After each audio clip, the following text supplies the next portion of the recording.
sight. Ladies and gentlemen, welcome to the Ross Patterson Revolution!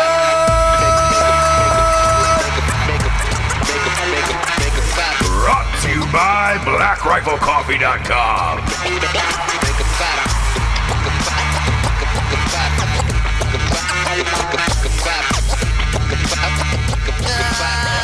Double doink. What the fuck? What the fuck was that yesterday, James? I've used double doink way too many times. 50, 60 times this morning. You've said no it. matter what happens, I'm like, oh, doink. Double doink. Mm-hmm. When Chris Collinsworth said that during the Bears game, when that kicker hit the upright and then the crossbar afterwards, double doink, it reminded me of how you need greatness. Fragile life is. Yeah. That, and you need greatness at big moments like that. Even one weak link can just fuck up a moment forever. I think the ratings came in. A third of the country was watching that game last night. Probably more because of illegals. I'm kidding. Sure. No, but probably more because, you know, you can't really accurately measure how many people are watching in bars, houses, you know, sure, all that shit. And that's the call. Double doink. Chris Collinsworth is the goddamn worst. I want to say this because I'll save it for the sports show on Drinking Bros, sports companion show on Wednesday. I want to say this before we get out of there on this one is I think Gus Johnson should call every game in the history of sports, and that way we don't have to worry about double doink. Oh, doink, double doink. How many times can it hit the upright? In the most shocking play I've ever seen to end a game, besides, you know, looking at highlights of the Franco to the Bradshaw catch, the immaculate reception. Mm-hmm. That's probably the most shocking ending to a football game I've ever seen, where that ball literally could have gone in or out, flip a coin, and it really doesn't matter. I had to kick for my high school football team. We didn't have a kicker. And I played soccer, and they were like, hey, you want to fucking do this? And I was like, yeah. I've never done that in thousands of kicks. I've never seen it done. Just to hit the upright alone, it's really, really difficult. And you're talking about the double doink, right? I'm not only the double doink, just hitting the post. Yeah. And then NBC had the footage it's queued up. Small amount. Yeah. It's like queued hitting up a of target. Like, well, he's done it 5 times before. Let's show you that real quick. Well, whoever that producer was in the truck, and it is a truck, by the way. They make these motherfuckers sit out in a truck in the parking lot. It's weird. It's like an old school FBI surveillance van. Why? I don't know. I guess they don't want to lug all the equipment into the stadium because it's heavy and there's a million, you know, pieces and all that shit because they're doing so many games. I don't even know if the booth is equipped for it in NFL stadiums, which is, I think, why they're out in the truck. Whoever queued up that footage, though, congratulations. Or why you even think to do that. I wouldn't have even thought to do that. Like, it's one thing to show a kicker miss. You have it on hand. Yeah. You'd have it on hand, right? You would, but... Because it kind of... a lot of times it comes down to a kick, right? It does, but to expect the kicker to hit the upright, there's a lot of kickers that miss. He's missed. They would just show that. I don't know, But that specific footage that fast, whoever that guy is, real MVP. Yeah. He's not getting a lot of mentions, but he should. It would be great to get him for this show. It takes me so long to just edit, you know, this show. It'd be great to get someone that could go through footage, find how many times he hit the upright. And here's the difference between the way I watch football and you is I felt bad, just like so bad for him. And it made me sad. I don't know if you guys feel that or you just like, fuck you, like, yep. You know, do you have that moment of like, oh my God, like you feel so bad for him. You think about him going home. I think about him talking to his family. I think about the teammates telling him, don't worry about it, but you know you need to worry about it. Sure. All that goes through my mind. I don't think so much about the player themselves, because that guy, because I know what it is. Like that guy's going to home to his own personal hell, and it's going to last the rest of his life, like a Steve Bartman or somebody like that. So I already know what happens to that guy. That's sad to me. What I think of in a selfish way, which is sick, is the fans. Because when the Falcons lost that Super Bowl, it was probably not probably. It is. I'm going to say it is. It's the most improbable comeback of all time. To be a fan in the stadium sitting there watching it, I know what it's like to get the life sucked out of a stadium and you're in shock with 100,000 people.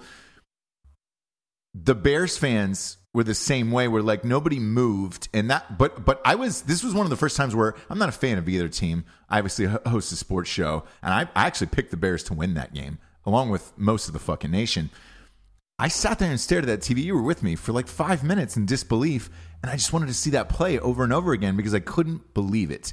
Then I thought about the fans of not only just moving on to the next round, but like you play all year, you have a great team, and then to lose like that. Fans don't play. So that's like that's the disconnect. Sort of. So my feeling is for the guy, an actual like loss of money, loss of job, people hating him. And you feel bad for the people watching the game. And that's the difference. But that's what you get paid to do. And that's your job. So I know. I'm just saying, like, it's just sad to see someone like lose everything. Yes. In one double doink. It is. And that's all. That's where I go with it. Man, it's a weird feeling. It's a weird feeling watching. Yeah. Because it affects everything too, travel and all that other stuff. There was one of my B-Fries, which a diehard Bears fan, was just like, "Hey man, can I get tickets to the Bears Rams game in LA?" And I was like, "Yeah, I can get you tickets for that, no problem." Nothing. Like, he's not going anymore. Yeah. So he had made plans and everything else, and that's sports, and that's what makes it fun, and that's why the ratings on sports are still high to this day, and you can recover. Whereas the Golden Globes ratings were in the toilet last night. Right. The absolute shitter last night. Well, it wasn't fun. No, it was not fun, was it? No, there weren't any. There were no doinks. Nope. No double doinks. No double doinks. A star was snubbed. Don't. Yeah, you're welcome for that, James. Don't. I thought a Star Was Born was going to win Gaga, Best Picture, maybe beat Coops. Maybe beat Coops. Look, I thought it should have, but hey. That was my favorite film of last year, and she won for Best Song, and that was about it. I don't know. And what? I don't know what that. By the way, I don't know what that speech would have been like. I mean, she was so, even with the song. Oh, it was when she won for American Horror Story. It was just, oh my God, such a dramatic speech. Yeah. I don't think they wanted it again. Maybe they didn't. I mean, they gave her one though. So yeah, but they didn't let her talk. Yeah, the other guy talked. They were like, "Let me just off to the side, back up, just back up to the side. We're gonna have a man." Kind of, talk about it without too much emotion and just a very poignant. Mark Ronson was the guy's name, the producer of that song. I did not think Bohemian Rhapsody won. I did not think it deserved to win, not only for Best Picture, but Best Actor. What? I think everyone was saying it's that Live Aid performance. It's the Live Aid performance. It's the Live Aid karaoke. Yeah. Dancing around. With a fake mustache. I don't understand it whatsoever. A bit of practice. The film was just mediocre. Like, it was it reminded me of like a VH1 music special, not. No, it was an opus Academy to Brian May. Like, you want to see a music pick that deserved, like Ray. Ray was fucking awesome. Mm-hmm. Walk the Line. It's fucking awesome. This wasn't neither of those, and it won 2 awards, and then Glenn Close won for The Wife, which I didn't even know was a movie until it showed up in our mailbox. because we get the SAG screeners. You didn't know it was a movie. We get to vote on all this shit, so we get the screeners. And when that showed up in the mailbox, and I opened it up, and I was like, "Oh, what screener is this?" The Wife, and it's just Glenn Close, no fuss haircut. Yep. Mom, grandma. Mm-hmm. What's with that, by the way? What? Why don't older women have long hair? Have you seen Stringy? Is it too stringy? Yeah, just like the top lip, the hair really goes. Have you seen an older gal with like a longer gray and white mop? Halloween. Maybe Betty White. Halloween. Oh, Remember yeah, Halloween? yes. That's how it gets. Ah. It's a very frizzy, and gray hair has a different texture than regular hair. So when it's all gray, it's wiry. That's a Brillo. Yeah. That's a Brillo pad. Jamie Lee Curtis was... Oh. She was not afraid to go gray. She is not afraid, and that is a bright white. And it's a slick back. It's weird because she still looks young-ish. Like she could get away with, dyed hair if she wanted to. Yeah, or just a little bit longer. But yeah, at a certain point, what do I know? But like, who are you trying to fucking impress? Yeah. Right? I'm even there where I'm like, I don't get as much help at the grocery store or what have you. Who am I trying to impress? I'm lugging around 2 kids. I got a wedding ring. What are we going to do? Yeah. You and me, huh, bud? We're going to run away together? Yeah, we're going to leave. Sure. We're going to leave and go to an island. What are you going to make all my dreams come true? Yeah. I will not make yours come true. Believe me. The other thing is, I'd like to say that I am the first woman producer. Yep. At this exact weight that can't Google to ever have a job. I'm the first. There was a lot of that, right? God, that was my biggest gripe last night. First one. Yeah. And that's true. What I just said, that's all very true. I bet it's really hard to get a job out there without knowing Google, I bet. Don't you think? So every single person who won last night, and this is my biggest gripe with the Golden Globes, which is why these ratings are going to continue to be like this. Every single person wanted to be the first at something, and they were goddamn determined to tell you why. Starting with the opening monologue. So you had Annie Samberg and Sandra Oh, which snooze fest, those two. If you want to talk about the PC culture really taking over, you pick the 2 safest, most boring people on the planet of different races, so that way no one was offended. Mm-hmm. It wasn't too white. Right. It was just... And they kept talking about the diversity. Every sentence, everything that was talked about, the Golden Globes, diversity. Yep. So you had Sandra Oh who came up there. Mm-hmm. She stops this comedic monologue and I thought like people started laughing because they thought she was joking. She gets choked up, but like you could tell it was super fake. It was one of those acting class choked up. I want to take this moment. Don't think I don't know how important this moment is as the first Asian American woman to host the thing and blah blah blah blah blah. And I'm looking out at all of these diverse faces of all colors, and you will get to see it too.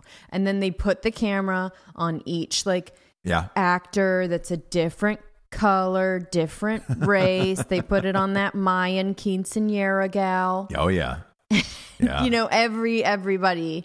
I hope to live in a world where we don't have to keep pointing that out. Well, so you go from her, right, to, hang on, you go from her to Gaga, right?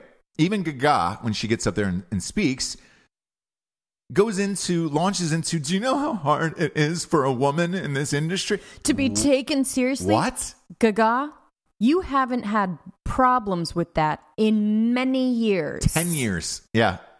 I don't understand. And not only that, but like, if you look at the history of music, there's been a million million women singers who have been crazy powerful.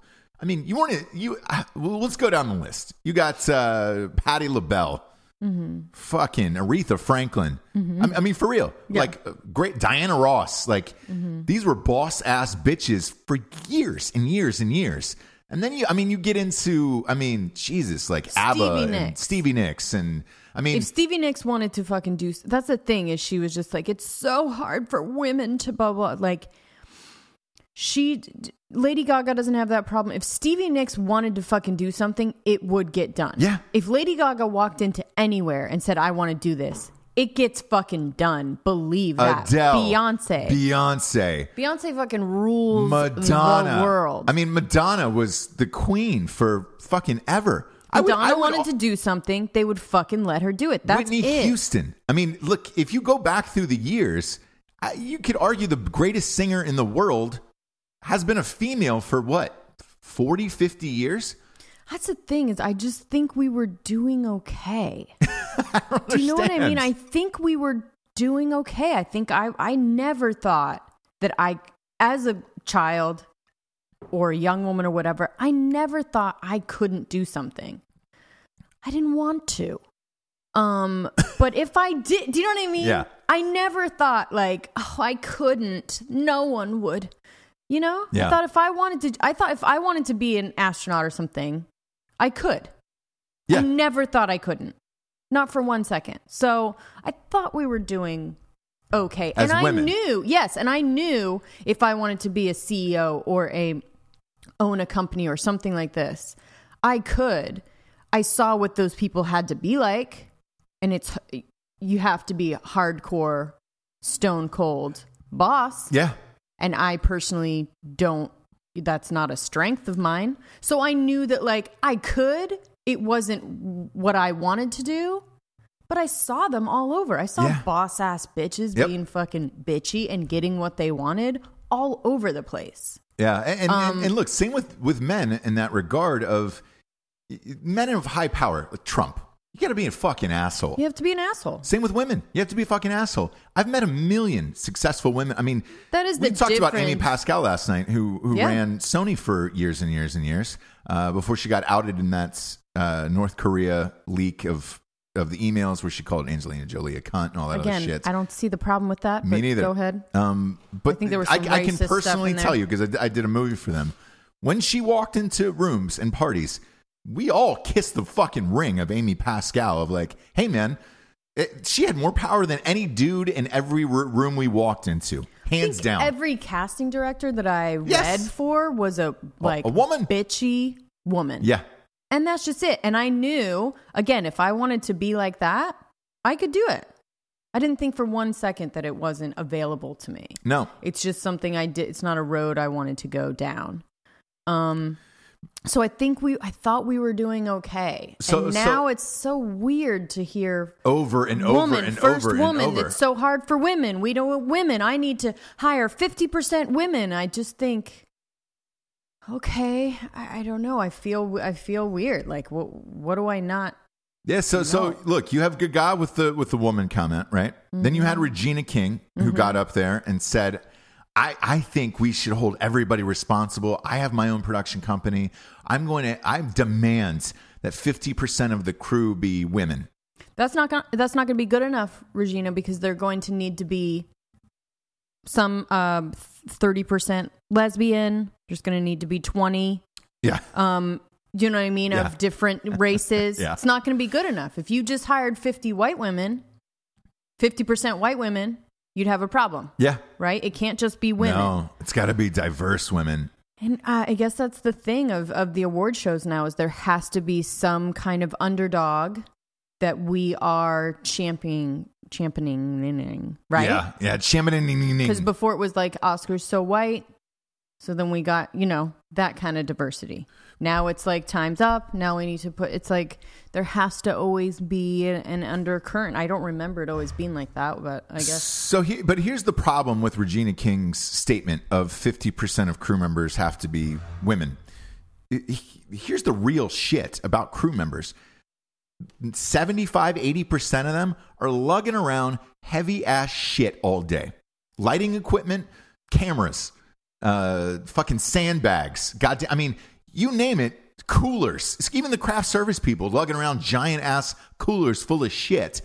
No offense, but that's not really a job a woman wants. And it's still hard, exactly. But I think it's still hard for men to watch women do that without jumping in because and helping. It's so physically demanding. Now you're taking away from your job to help this person. Right, do you know what I'm saying? Because guys aren't going to stand around and watch the lady lug the shit around. Right. So now we have 3 guys, helping this woman do something, whereas one guy would have done it. So there's still that. And if you think that that isn't true, you're an idiot and you're just blind, I guess. If you think that's not the dynamic. We've seen it a million times. We've hired a woman cinematographer before, and it was, we needed physically demanding. I needed someone else to carry the camera. Yes, a director of photography.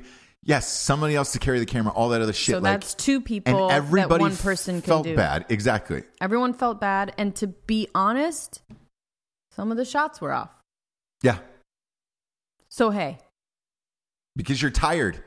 You're exhausted. You're lugging around heavy equipment, and then you've got to even it out. Man. It's hard. It's hard, man. It's hard. I've worked with 2 female, and that was another one somebody else brought up. They were like, oh, and what was amazing about this production is that it had a female director of photography. I've worked with 2 now. Both of them have had problems carrying equipment around because it's so goddamn heavy. Mm-hmm. And then lining it up, and it's like, somebody else was there to help you. There's nothing wrong with saying, hey, I can't do X, whatever that is. Like, I'm white. I can't play basketball as well as other people can. What's the problem with admitting that you just can't do certain things based on certain physical limitations, be it by the race or by gender? I don't understand what's so hard about that. And if there's a cinematographer out there with just an amazing eye, right, that you have to hire this woman, right? This woman cinematographer that just has this way of making a movie look amazing. That's cool, but you are going to have to, it has to be a big enough budget that you need to hire 2 other people to, carry the stuff. And that's fine. Bigger budgets, I guess, can do that. But on a smaller budget film, it's really hard to do that. Yeah. And that's, it's next to impossible because then you're asking somebody else for their time and they're doubly exhausted because they're doing 2 jobs instead of 1. Let's face it, you're not paying them extra to help out the woman or whatever it is. Mm-mm. Then you had the gay guy who came up there last night and was still fighting for, it is not over. We must resist. Gay men are still having a problem. Whoa. No. What was this? No, they are Which not. one was this? Some fucking... God damn it! I forget what movie it was. Did we see it or did you see it after? A musical. Yeah, after you went to sleep. Oh, okay. And it was just like, and you're just sitting there going, "Oh my god, no!" Everyone needs a fight. No, the gay mafia has been running that town for years and years and years. The gays are fine. You're good. Yeah. You're more than good. Can we move on from it? But it seemed because like women are having a problem. After another, everyone had a problem with something still where you're just like, no, you don't have that problem. No, the next person, you don't have that problem. And then Peter Farrelly, for fuck's sakes, comedian Peter Farrelly. He did Something About Mary and every gross out comedy, Yeah. I love him. I love the Farrelly brothers. Totally. But he does Green Book, which is his first drama. He's always wanted to do one. Congratulations, he did one.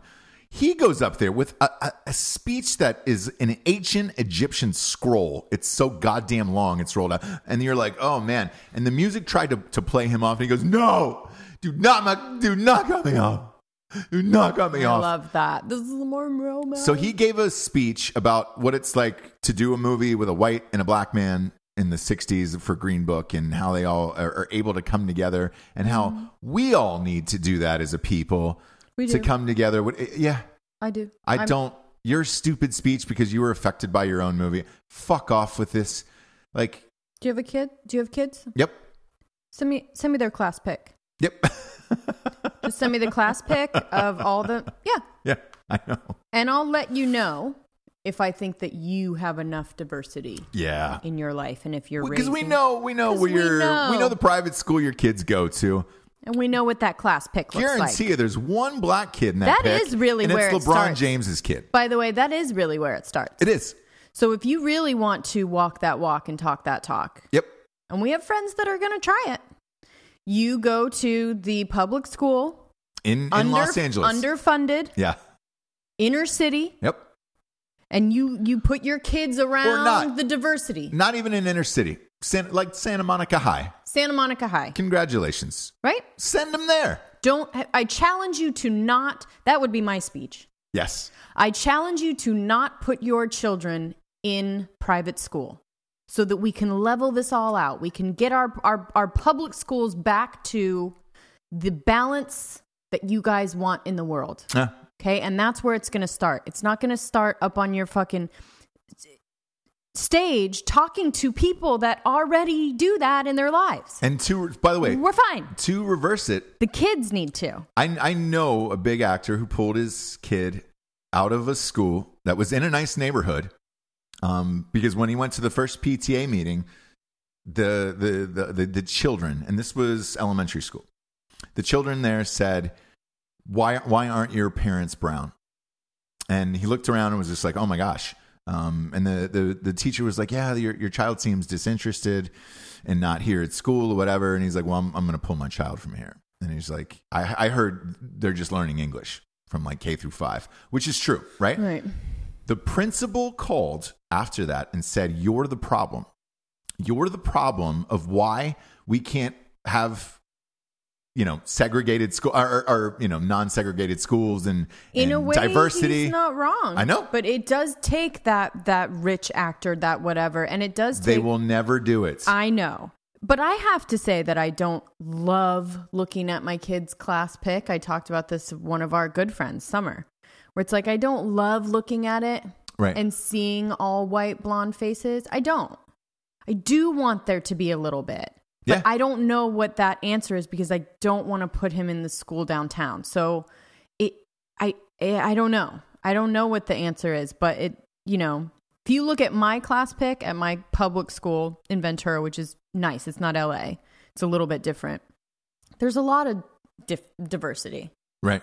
But it was equal. It wasn't one or the other. It really was just a mix of people that lived in this small town. So I don't know how to get it back that way. Well, they tried it. Look, they've tried it in Florida with busing, where you're busing kids and splitting it up, and but then that nightmare. It really has to start at like the preschools, because preschool you can go wherever you want. Yeah, and they all are around the same price. They're all at churches, so they're not gouging everybody.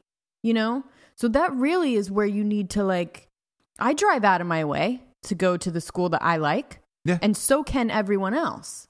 So I don't know.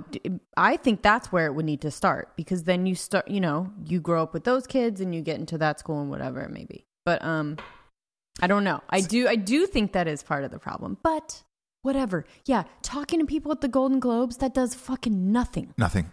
When you're not doing it at home. Go to your kid's school. Yeah. When you're not doing it at home. Exactly. What are you getting up on your soapbox for if you're not actually doing it at home? That'd be like me preaching about that shit. And then you're like, oh, where do Ross's kids go to school? They don't go there. Fuck no.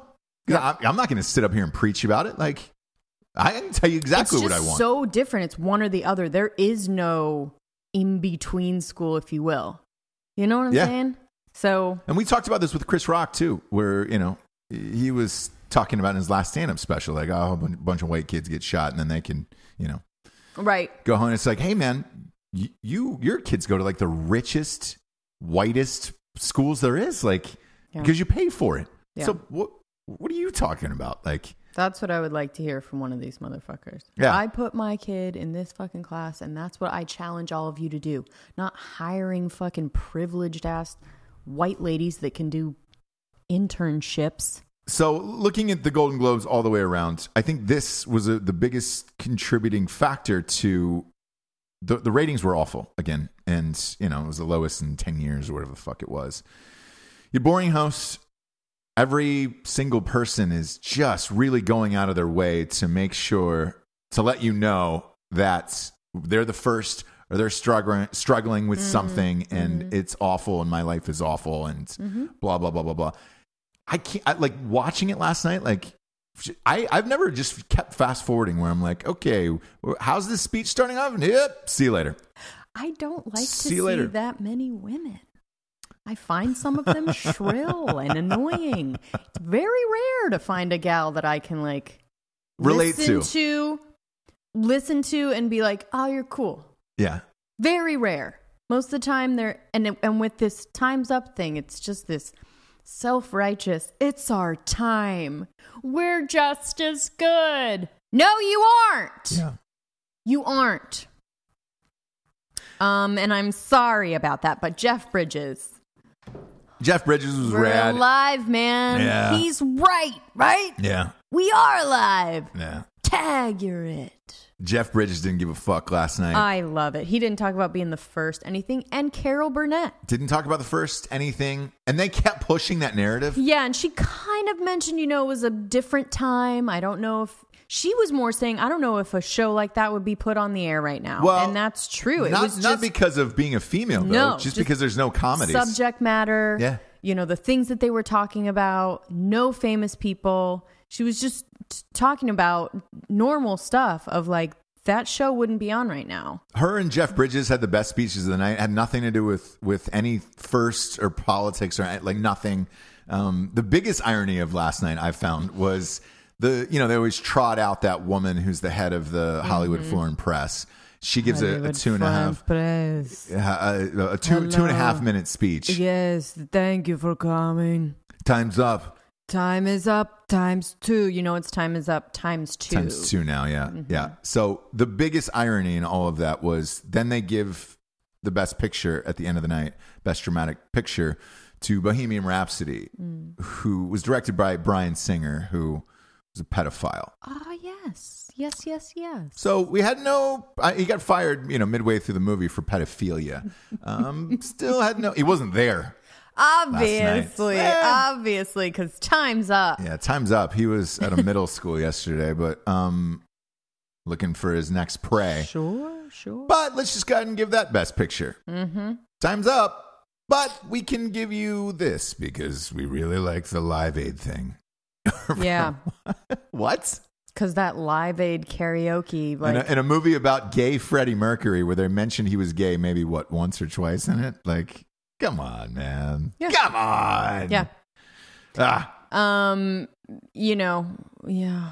Well, whatever. And then R. Kelly's still trotting around. And that's the real. The hilarious thing about that diversity that R. Kelly doc that's going on right now. What? Is his iTunes numbers have spiked. Everybody's listening to R. Kelly songs. See? It's fucked. It's absolutely fucked. Oh, he's did this and this and this and this and this. I thought they took him off streaming. No, they're trying to. Well, there's a petition to, but then what are you going to do? Take off MJ? You got to take off Michael Jackson too. Touching little kids. No, not one prayer will they take off Michael Jackson. So I don't know what they're going to do with his R. Kelly thing. I also revisited the Bobbits. Oof. I tell you what, let's do the sponsors and then we'll get into that. We keep just yammering along without sponsors. We do it every show. I need to say one thing about my jacket. Fire away. Do you guys remember that homeless man GoFundMe fraud story? Yeah. Look up actually, I'll put the picture up. Okay. If you're watching the video show. I have her the one that stole all that money from GoFundMe. Yep. Homeless man gave her $20. Yeah. Lots of holes in that story. $20, she ran out of gas. Yeah. And the picture that she took with him, boom. This jacket. Same jacket. Look at that. Same jacket, okay? Just basic white women everywhere wearing the same jacket. Yep. Love it. That was the first thing that tipped me off. I don't know. You don't have a debit card? Yeah. You have a debit card in there? I have a little... We needed the homeless man to give us $20. Yeah. You need to look at your own self then. You also need to look at blackriflecoffee.com for all your coffee needs. A little BRCC. Kick off the new year. Look, it gets delivered to your house same date of every single month if you are a member of the Coffee Club of the Month, which we are. We have been for, I feel like we're going on 2 years now. Game changer. Because we're not idiots. I know. You don't have to go to Costco. It's about $4 cheaper. You get K-cups or bags. It's amazing. Their hats, all their products are amazing. A big fan of them. And their hoodies right now, 2 for $40. Get them. Use the one-time promo code of Revolution for 20% off at blackriflecoffee.com. Finest coffee on the earth. Everybody keeps seeing it everywhere, popping up everywhere, and everybody's like, yo, man, whenever I wear something Black Rifle Coffee, somebody stops me out. It's true. Cool kids on the block, those guys. Cool kids on the block. They are.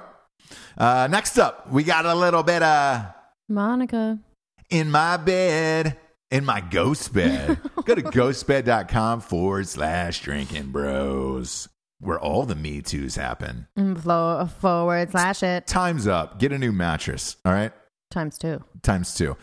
Get the Ghost Bed Luxe mattress. That's their times 2. 2 times the thickness in that thing. And they've got a cooling component in it. Greatest mattress on the planet. And I lied to you. I lied to your faces on the video show if you're looking at me right in the eyes right now. They are still offering all of their Christmas specials right now. Their bundle packages are $7.99. $7.99 off right now if you go to ghostbed.com/drinking bros. And there is no interest. For 36. 36 months. 3 years. No interest. Pay What as you did go you plan. lie about? You said they weren't running it anymore? Yeah. I was like, okay. I think they're going to be up, man, after the first week of January. I was like, get it now. And I was like, nah, they fucking left it, man. You can get $300 off a regular mattress, free pillows. The pillows are just as great as the goddamn mattress. I wouldn't lie to you on this. It's too big of a cost, man. If it's not the best mattress on the planet, you can punch me right in the gooch. You can gooch punch me. So go to ghostbed.com/drinking bros. That's the sister show I host, James.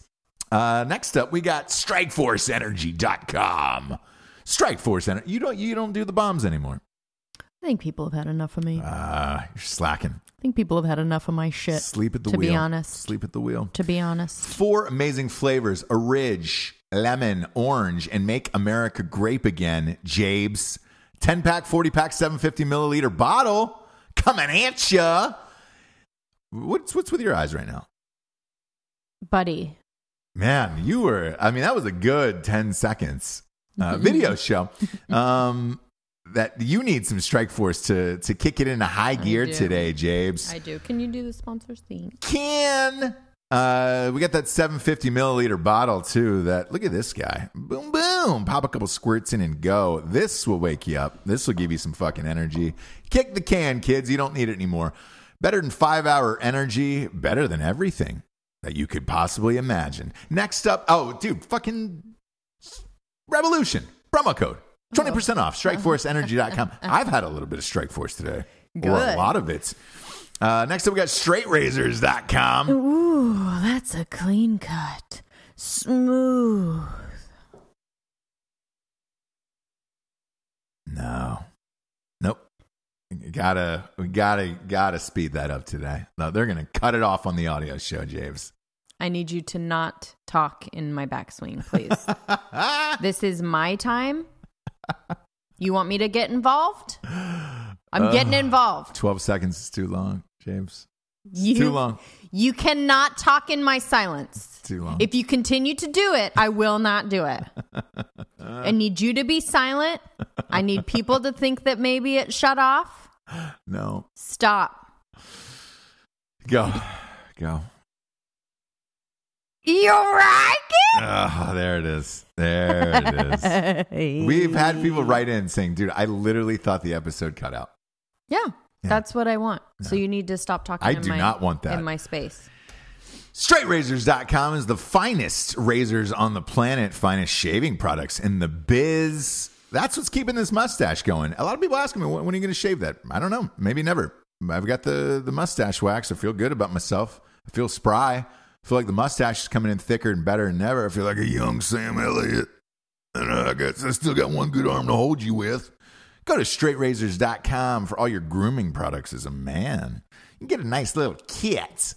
And their aftershave, the Smolder, is the greatest goddamn thing on earth. Go to StraightRazors.com, promo code REVOLUTION, 20% off. And as always, pick up my books. When darkness falls, he doesn't catch it, and at night she cries while he rides his steed. They're offering deals right now from Amazon. Let's face it, January is the month where Amazon offers their biggest deals. Wink. So go ahead and slide on over there. They're both on Audible. When Darkness Falls is currently the highest rated book on all of Audible right now. Jobless. Oof. Rough night. Yeah.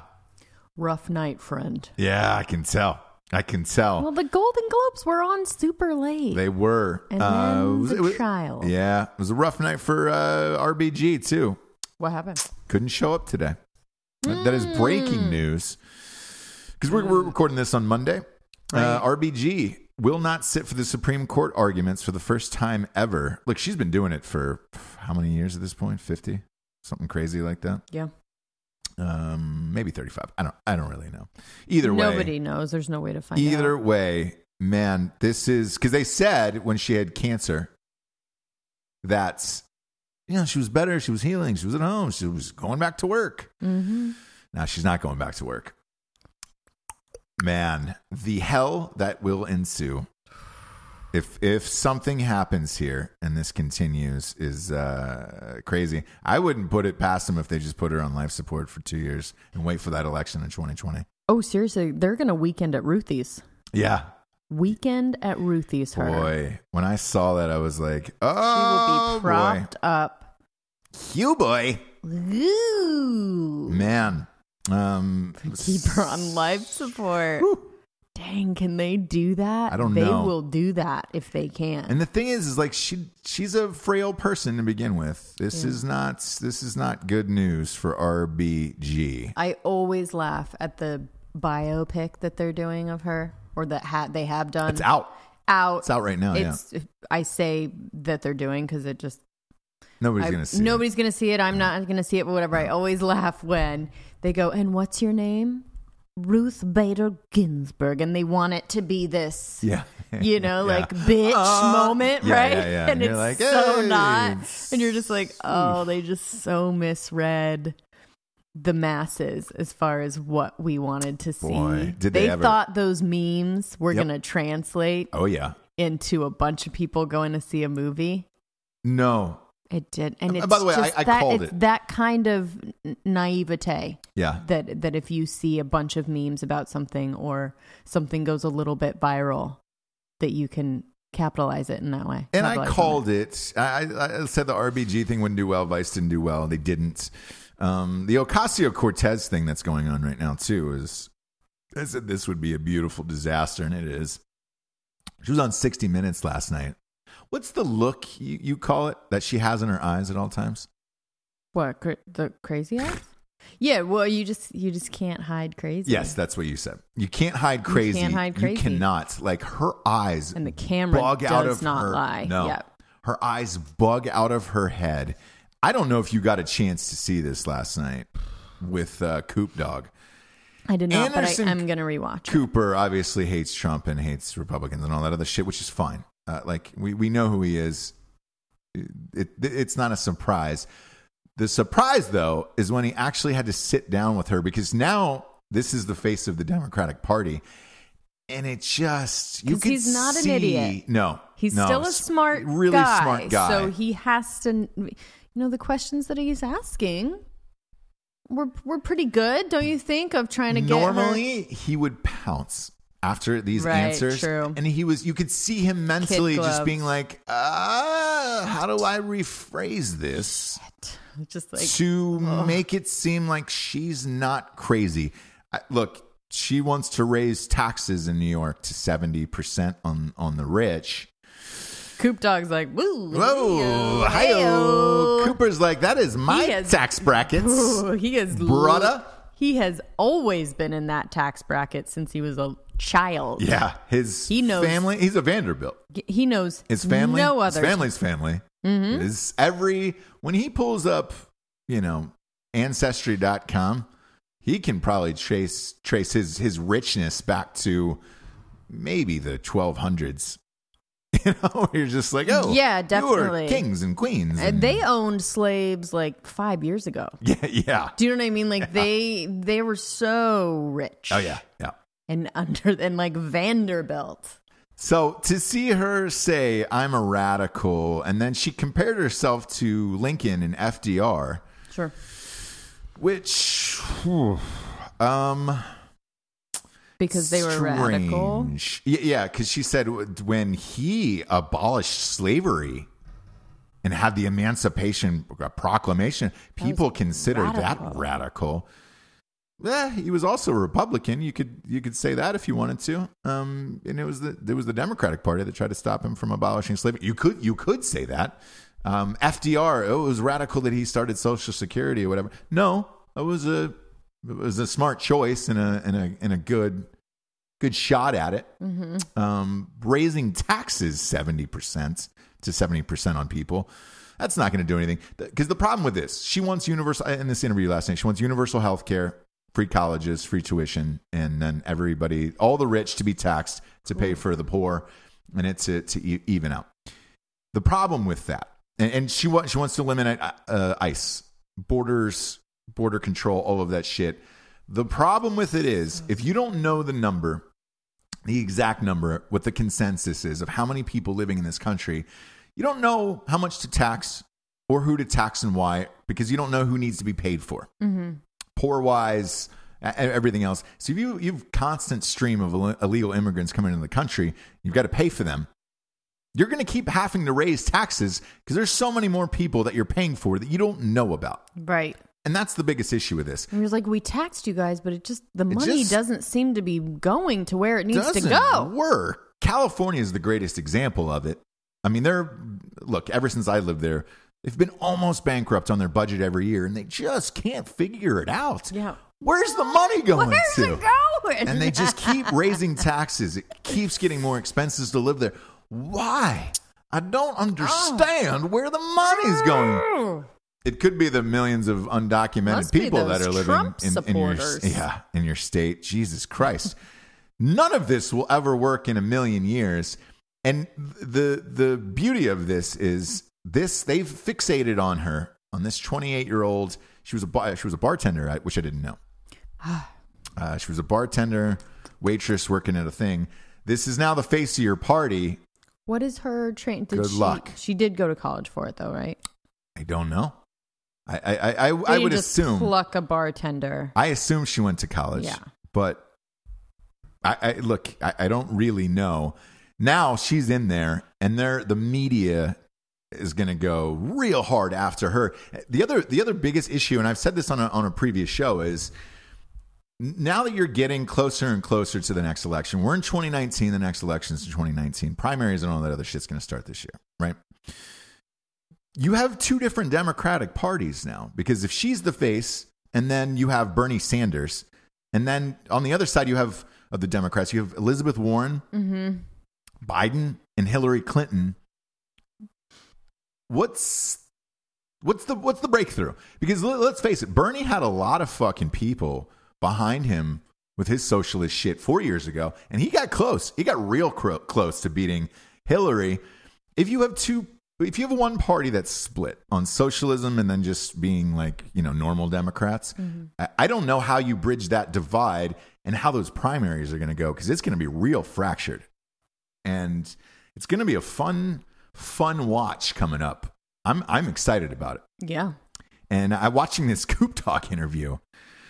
Whew.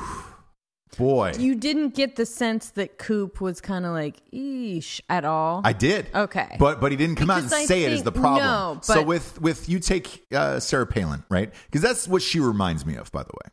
Yes. She reminds me of Sarah Palin, where it's like, hey, you're not smart enough to be talking in public about politics whatsoever. You have ideals that can get other dumb people riled up, right? Yeah. Just like talking at a bar. Yeah. And being like, you know what we should do? That's what it feels like. Yeah. But and then you start to pry with those people that make these big statements, and they don't really know how they would do it. Yeah. I don't know. That's for them to figure out, but I think we should. You know what I mean? There's that kind of vibe I get from her. But yeah. It is. For your bar analogy, it's like somebody who's like, you know what we should do? Shots of tequila. And then the next morning, everybody's wrecked. That's what this is to me. Right. Where this is all, it all sounds great. Shots of tequila. And then wait till the next morning what's going to happen with this. Yeah. Because she's going to have, her and Bernie are going to have their certain followers. I don't know where Elizabeth Warren fits in all this shit at all. She just makes me laugh. And it's just so uncomfortable. She's so uncomfortable. Then you have Biden and Hillary from the old school, where it's just like nobody wants that either. Hillary's not. Beto's probably their candidate that should, but they're going to kill each other to, I don't even know if he lasts through all of this chaos and madness that's going to happen. So I don't know. And then we're 2 days into her even being there. She's going to give more and more interviews, this chick, over and over and over again. And it's going to get crazy. The same way with Palin. Same way with Palin. So fucking crazy with Sarah Palin. You can't hide crazy. You can't hide stupid, and especially in these interviews. No. Because you're not always going to get Anderson Cooper that's going to like guide you through and kid glove you. Yeah. Has she ever even done a, Fox News or some kind of... No. This was her big She would get ripped apart. Yeah. So this is her first big intro to the world, and it's only going to get worse after this, unless they figure out a way to hide her, but she doesn't seem to want to be hidden. So I don't know. But watching that last night, it reminded me of that Sarah Palin interview I believe it was on 60 Minutes. It was Katie Couric. So what is that? It was NBC. I think I don't know. I think it was 60 Minutes that brought her down. Oh, okay. And I feel like this reminded me of that, where it was like, Cooper was nice enough, but the next person will not be so nice. Yeah. And there's going to be hell to pay.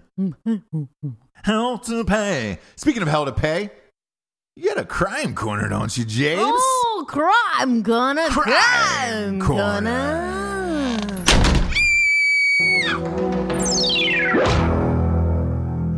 Crime corner.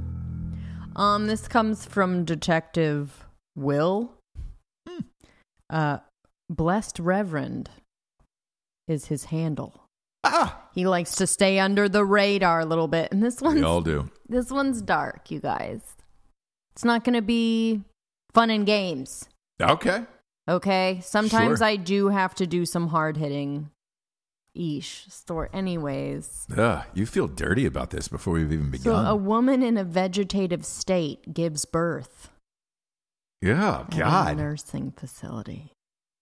How is that possible? So now they're investigating the staff. Oh, no. So she wasn't pregnant before? No, she's like a patient there. Kind of a vegetative. Holy shit. Right? Was this bad? Oh, man, James. This reminds me of Kill Bill with Uma Thurman. What? She was in a vegetative state. She was in a coma, and that guy was coming in to have sex with her. Oh, yeah. I mean... do you think that happens a lot? Clearly. I think it happens... God damn it.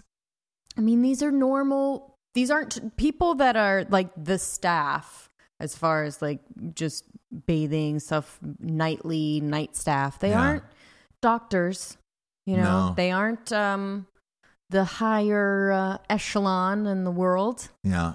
They're minimum wage. They don't get paid a lot. They're just normal caregiver. God, that's the worst one you've ever done, Japes. I told you, I was like, this is going to be dark. But look, people keep sending me all this, dark stuff. That's what the detectives have been working on. I guess this is what you guys want to hear. Do you know what I mean? I guess, James. I don't. That was a bad one. How many months is she pregnant? Do we know? She gave birth, dude. Oh, she full on gave birth. Full on gave birth, dude. How does the baby come out? Well, your body whether you... It would push it automatically? Yeah. Your body does it. Like, that's the thing. You can't hold... Oh, no. You can't hold the baby in forever as much as some moms want to, huh? Yeah. Get back in here. Yeah. Get back in the womb. Is it on your phone? I was going to look at a different one. Gosh. No, I think we're good, James. Okay. You're on the video show just texting right now. No, I'm not texting. Oh, boy. I don't know if I can recover from that. That is so many images in my mind of who, why, what, where, and then what do you do with the child? Legally, it's hers. She's got to have relatives that are probably still alive. But you can do, and then you do DNA tests. You can find out the culprit. Boom. Done. No. Well, you'd have to do it, I guess, with the hospital staff, right? Or who else was it? Yeah. Or was it a friend that came in and did it? I mean, there's a lot of people it could be. Let's say it's not somebody working at the hospital. Yeah. Then what? Let's say it was like a visitor, a friend, or an ex-boyfriend, an ex-husband. Jeez. What a way to start off the Monday. Crime Corner. Sorry. Crime This is why. This is what I'm going to Corner. say, though. This is why I don't do the dark ones that you guys send me. Oh, man. Okay? Because nobody wants real crime. Nobody wants real dark stuff. Oof. We want the, Boy. you know. That one hurts. That one hurts on the inside. Isn't that It's a crazy? real thinker. It's a real thinker. Well, it's a problem. It's a problem in these nursing facilities, okay? Yeah. I don't think that was, I mean... by the way, breaking news. Kevin Spacey just made his first court appearance. Ooh. Did he show up? Yeah, he looks good. He looks good. So the rumor with him, not a rumor, this is what his manager said, actually, is that he's been getting tons of acting offers, but from Europe, from like Russia and European countries to be in shit, where they're just like, hey, man. We don't care. Nope. And allegedly, he told his manager, he was like, this will all blow over in 3 to 4 years and I'll be back because I'm the fucking best. And what everyone has now said about him is that he's one of the smartest people that they've ever met in Hollywood. Mm-hmm. And like, he's slowly plotting his return and he'll do it. Well, if he's not guilty in this trial, which I don't know, I don't see how he would be. I don't see how he'll be found guilty in this one. I just don't. It went on for like 6 minutes.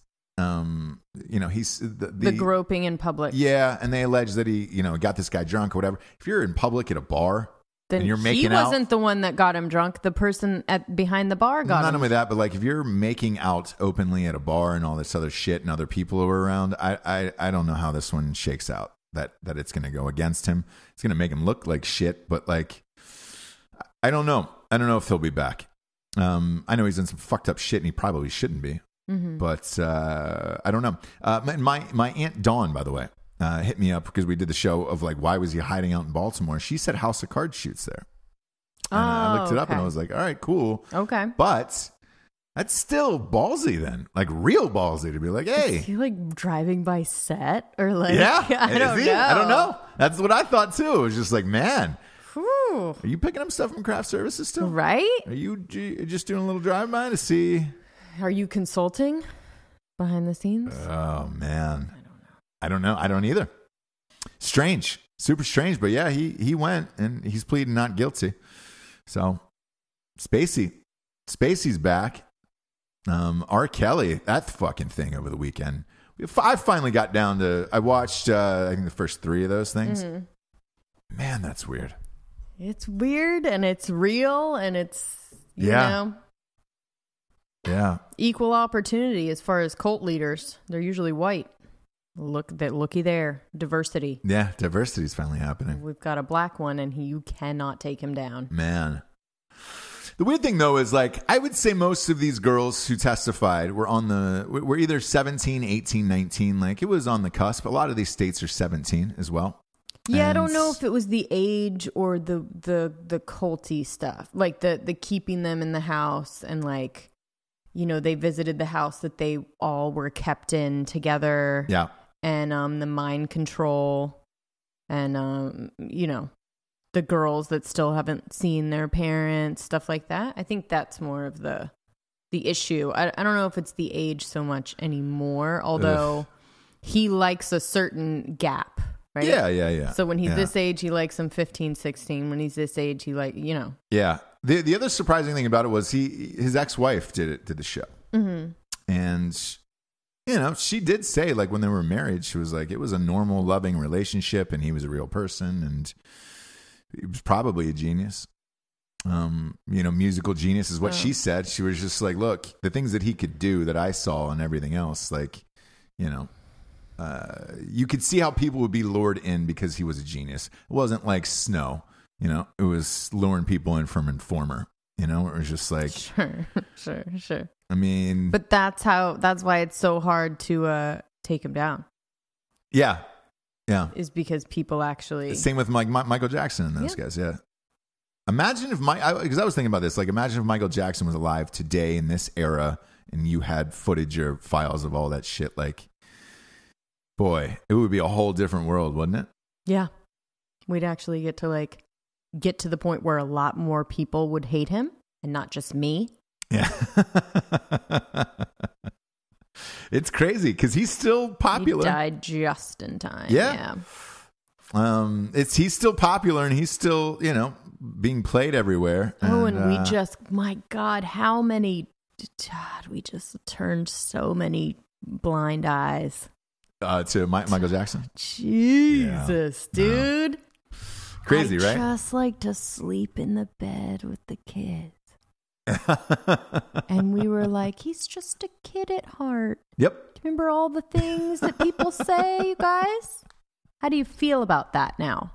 How do you feel about you have said in your life, he's just, I think he's just fun-loving. Childlike. Yeah. He didn't have a childhood. Now he didn't have a childhood, so he likes to relive his childhood with other children in his bed. Yeah, crazy. Without the parents there. Yeah. No. If that happened today, boy, the documentary you would have on that would be endless. I thought it was fucking crazy when it was happening. So the fact that I don't know what happens. That people don't talk about him in that way anymore is insane to me. I don't know what happens when you get that big. Like, what is it? What really goes on? Because they all say the same thing. It's the power and it's the thing. And I don't really understand it. In today's world, I do. Because you have social media and people can come at you all day long. And if you choose to read it, which it's kind of hard not to. Yeah. Not to read, you know, comments or things about yourself unless you just don't have social media whatsoever. I think when you have enough fans to shut down your accusers, like kind of with the R. Kelly thing, where it's just like there's enough fans that are like, these girls are fucking out for money, blah, blah, blah, bullshit, then you can get away with it. And the more you get away with it, the more it's just normal. So, like, there was enough Michael Jackson fans that were like, oh, yeah, these kids just want money. Yeah. Their moms took money for it. But now they're so there was enough people that normalized this fucking crazy ass bullshit with the fucking monkey and all the, like, elephant man bones and the kids in the bed. And we just, gosh, beat it. And beat it. Didn't even. That's my fucking thing with him. His music to me is not fucking good enough for the craziness that we all just like, he fucking his nose fell off. He was bright fucking white overnight. Yeah. All of these things. The Priestley, what's her name? Oh, Presley. Presley, whatever. Yeah. That awkward kiss. Remember that? When gross. They were dating for a second? I think they were married. They were married? I don't know. Ugh, gross. I just wonder, like, as the person himself, when that light goes out for you and you don't understand what you're doing anymore. What do you mean? Like with Michael Jackson or R. Kelly or any of these people. Like, there's enough people around you. that creates this fortress. They allow you to do all the things that you're doing. They facilitate it. And then the fans are the second rung of that. Yeah. That keep you insulated from all these fucking people that are going to come up. They're going to call them a liar. They're going to be like, discredit them. Right? So you just get in your sense of reality is like, I can do what I'm doing is normal. There's enough people around me telling me that it's okay. So yeah, I'm going to flaunt it. I'm going to walk out with the boy holding his hand. Do you know what I mean? I'm going to flaunt it in that way. Craziness. Yeah, it's weird, man. And, a lot of people talking about losing your mind, talking about Kanye the same way of like, he's had a break and all this other shit. I was at a surprise party last night. And this guy wanted to talk to me about rap, listens to the show. Mm-hmm. And was just like, yeah, so-and-so is great or whatever. And I was like, well, there's still Kanye. Kanye's, still the best or whatever. And I was like, fuck Kanye, fuck this whole shit. And then I was like, what was the number one album last year? Yeah. And he was like, Pusha T. And I was like, who produced it? Yeah. Kanye. And he's like, well, yeah, but nobody's gonna work with him after that MAGA bullshit and everything else. And I was like, today's article, no, he's recording a new album right now. He's currently in Miami with Lil Wayne was spotted there, Migos, Timbaland, all of them were there. No, people will kill to work with this guy forever. That's a good comment on the times right now. People are more outraged and will cut him off for supporting our president than they will for people touching kids and fucking keeping harems of girls. Do you know what I'm saying? You know what's worse than touching kids? Yeah.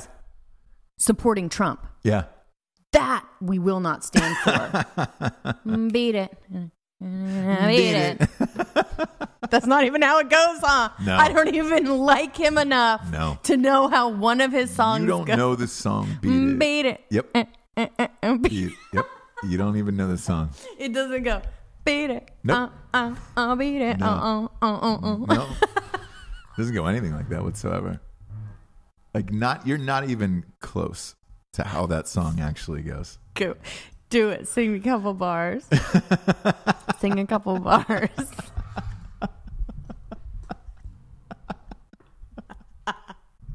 You don't know the song. Beat I don't It know by one. Michael Jackson. I don't know one of his songs besides like. Oh, Just the one because from Free Willy. I am a Free Willy fan. Sure.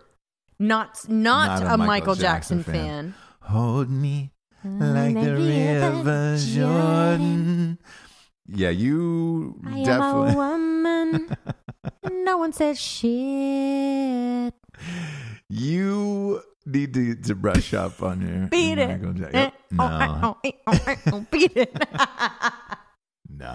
No, still no. Nope, no, not at all. You've gone. Should I play Beat It at the end of down the rabbit hole? No, we will be flagged. The Michael Jackson estate will tear down the show. We will be sued. Definitely do not play that. But we can get to the revolutionary figure of the day, James, because it is that time. I got to give this out to Cody Parkey, the kicker for the Bears. I've never seen it. No. I've never seen a field goal to end the game hit the upright and then the crossbar. I've never seen it in a playoff game. In a game of that magnitude, I have never, ever seen that happen before. And I'll go as far as to say this because I didn't say this at the top of the show. I don't really blame him.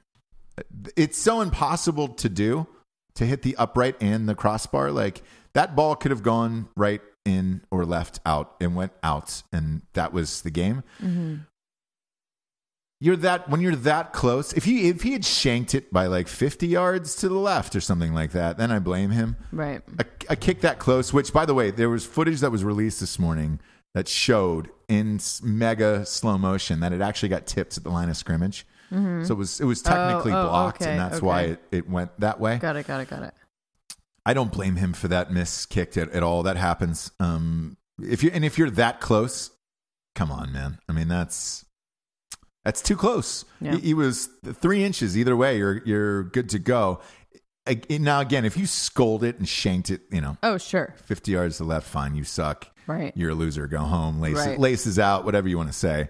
Well, you're not a Bears fan either, so it's a different story. You're very forgiving of him, whereas I don't know if a diehard Bear fan would feel the same way that you feel. Just saying. I don't blame him. I don't think they're saying that. I'll put it this way. I would have rather lost on that kick than to be up 28-3 and then have the Patriots come back and win in the greatest collapse ever. I would rather lose a game on that kick rather than being up by 28-3 in 2 seconds. And so I can relate it to that in a fandom world where it's like, all right, what would be worse? The other would be far worse. Or just shanking it to the fucking left all the way. Because tonight's the national championship, and that happened last year. So Alabama and Clemson are playing tonight. We don't know the answer to that, which is for the audience. We would have talked about it, but we're recording a day early. The guy last year had the chance to win the game at the buzzer, and he shanked it like 30 yards left, and you were like, let's kill him and bury him. Luckily, his team came back and won, but then you have a right to where you're just like, oh, boy, you just choked. You were not even close. This poor son of a bitch, he almost made it, and it got tipped.